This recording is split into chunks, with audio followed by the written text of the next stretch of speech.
തൃശൂരിൽ എക്സൈസിന്റെ നേതൃത്വത്തിൽ കഞ്ചാവ് വേട്ട 12 കിലോ കഞ്ചാവുമായി ഒഡീഷ സ്വദേശികളായ നിരാകർ നാഗ്, ശാന്താഗുലി എന്നിവരെ തൃശൂർ എക്സൈസ് റേഞ്ച് സംഘം അറസ്റ്റ് ചെയ്തു. ഇൻസ്പെക്ടർ സിജോ വർഗീസിന്റെ നേതൃത്വത്തിലുള്ള സംഘമാണ് നിർണായകമായ ഓപ്പറേഷൻ നടത്തിയത്. കഞ്ചാവ് പിടികൂടിയിരിക്കുന്നു. ഒപ്പം ഓപ്പറേഷൻ തണ്ടറിന്റെ ഭാഗമായിട്ടുള്ള പരിശോധനയിലാണ് ഇരുവരും പിടിയിലാകുന്നത് തന്നെ. തൃശൂരിൽ വിൽപ്പനയ്ക്കായാണ് ഇരുവരും കഞ്ചാവ് എത്തിച്ചതെന്ന് എക്സൈസ് ഉദ്യോഗസ്ഥർ അറിയിച്ചിരിക്കുന്നു.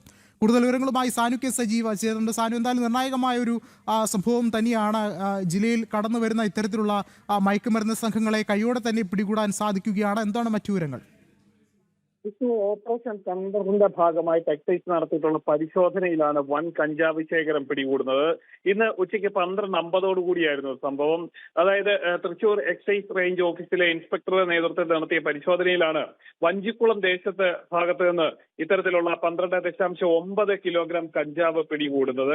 സംഭവവുമായി ബന്ധപ്പെട്ട് നിലവില് ഒഡീഷ സ്വദേശികളെയാണ് അറസ്റ്റ് ചെയ്തിട്ടുള്ളത്. നിരാകർ നാഗ്, ശാന്താഗുലി എന്നിവരെയാണ് തൃശൂർ റേഞ്ച് എക്സൈസ് ഓഫീസിലെ ഉദ്യോഗസ്ഥർ അറസ്റ്റ് ചെയ്തിട്ടുള്ളത്. ഇവരിൽ നിന്ന് അതായത് ഇത്തരത്തിൽ കഞ്ചാവ് പതിവായിട്ട് കടത്തുന്നുണ്ടെന്ന രഹസ്യ വിവരത്തെ തുടർന്നാണ് എക്സൈസ് ഇത്തരത്തിലുള്ള പരിശോധന നടത്തിയത്.